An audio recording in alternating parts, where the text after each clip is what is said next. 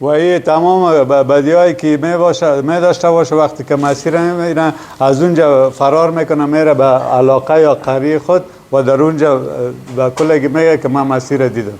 이 여인 때문에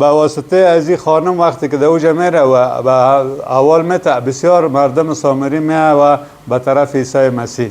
우리도 그럴 수 있습니다. 예수님을 믿는다 하고 예수님 이름을 부르고 예수님을 보고 예수님하고 대화를 한들 이분이 누구인지 못 깨닫는 순간 아무 변화가 없습니다.